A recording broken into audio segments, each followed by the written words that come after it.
But one of the things that I thought that was really interesting about your approach is that though you're coaching, you're doing a lot about the accountability and the kind of psychology behind salespeople, which I don't think most people just think salespeople are born, but you kind of have a different type of approach to it.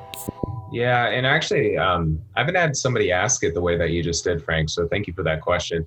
I don't know. I saw a statistic the other day, and there are about 15 million salespeople out there. But there are a lot of people who go into sales and they think that you need to be this charismatic person. You need to be a good communicator, aka a good talker. And they don't realize that's not even the most important part. A lot of people, I can ask both you two. Are you a believer in the law of attraction? Believers?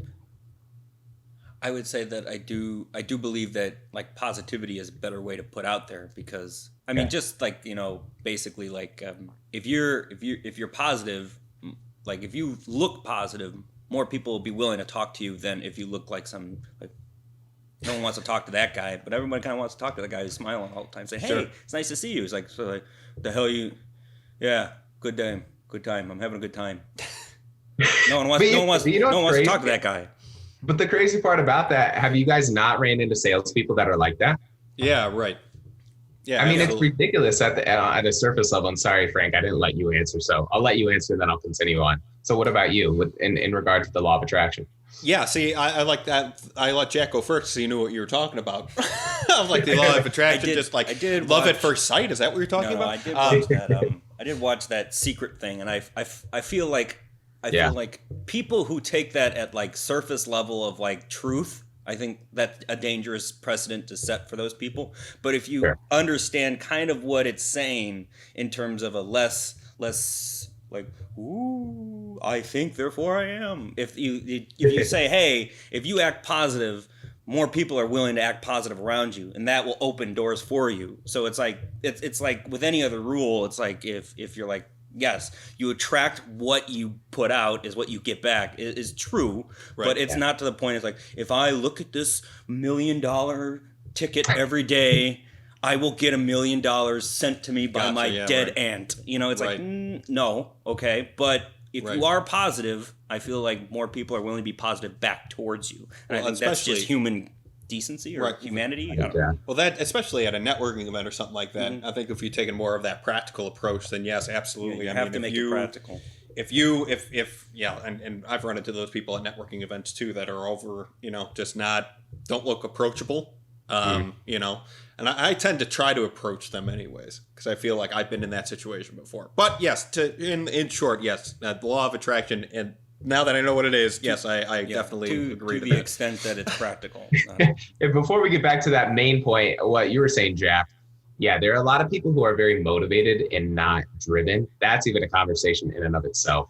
But many people who are motivated, they think that, like, I firmly believe how powerful.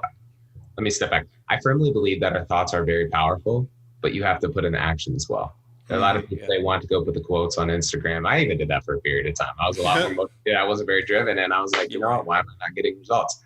Hindsight's 2020. I get it now. So with that being said, I don't know. There are a lot of people who I think have very low self-awareness levels. I tell people all the time. I mean, Frank, you probably know this by now.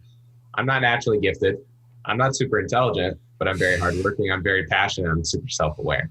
And honestly, because I'm not trying to go work at NASA and be a rocket scientist, like what we were talking about before, I'm not the one building the planes. Don't trust me with that. You're right. But I do know how to talk to people. I know how to read people. And that's another little facet. I mean, that sales is very complex. You can simplify it, but when you break it down and break it down and break it down, it can get pretty complex. But even just being able to read people, I mean, that's a skill set that I don't think many people are good at. Maybe it's one of those, what is it, Gardner's intelligence, where there are like 9 different intelligences? That's something that you can look into if you guys haven't heard of that before. But it's basically talking about how everybody is intelligent, but in a different way. So like some people are very good at understanding themselves. Some people are very good at understanding others and reading others. Some people are very good when it comes to like moving their body. People who are more athletic. Some people are better in regard to the arts like singing and music, right? Sure. That takes us down a whole nother path. But to make it more concise, positivity, and just simply stand on top of what you need to do. This could be a full conversation, but in sales, you need to take yourself out of your own shoes. and put yourself in the other person's shoes as much as possible. Because really sales is not about you at all. That's business in general. And you guys know this. Yeah. I mean, you need to put yourself in the other person's shoes and figure out what they want. And by simply having a human conversation, not a transactional relationship, like a lot of salespeople, you figure out what they need and then you can fill that gap. So I know I went all over the place there. That was probably crazy for a bit, but does that make sense?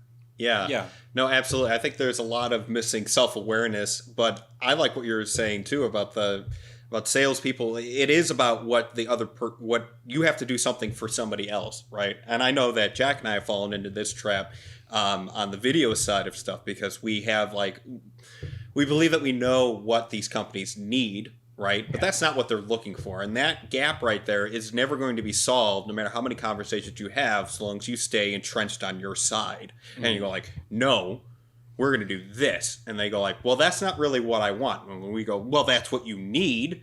And they go no. And then they go away, right? And then you lose that whole thing. So, and that's even to the point with the startup world. And I know that you know that, that we're starting that, have a startup surrounding bartering and everything. And I just had a call with one of the mentors at Workbox today. And I was like, listen, she was talking about how, there's a lot of founders that don't get that, at the end of the day, you're not trying to build something for you. You're trying to build something for somebody else. And your notion of what people need, they said almost 100% of the time is not what people need. And God damn it, they're right. Because that's not what I thought it was going to be or where it was going to go isn't necessarily what people are telling me what they're looking for and what they're trying.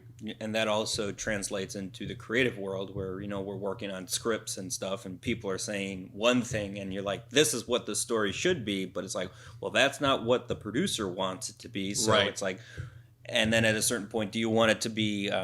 someone just mentioned this. It's do you want it to be? Do you want it to be made, or do you want to stick to your guns and not have it made and just be I stood on my principles? It's I don't care about my principles to a certain extent. If that means it gets made, but if it's totally wrong, then at least it got made though. There's certain things that should just get made. Right. But anyway, it's yes, you're working in a collective. You're not working for yourself. And I like that point a lot. And that's why, I've mentioned it earlier in the call, but that's why I preach self-awareness all the time, which sounds really ironic when it comes to serving other people because it's self-awareness, focusing on yourself. But that's because why many people can't serve others, why they can't put themselves in other people's shoes, why they can't figure out what other people want, because they don't even know themselves that well. The more you can focus on yourself and get yourself out of the way, then you can go focus on other people. So it's okay. For example, here's a coffee mug. There's no coffee in here. And I wanted to give coffee to one of you two. Let's say we're in person. I couldn't pour into your cup. But because I have coffee in here, I could pour into your cup because I have something to give. So I think it's just important to become aware of what you need so that you can give to others.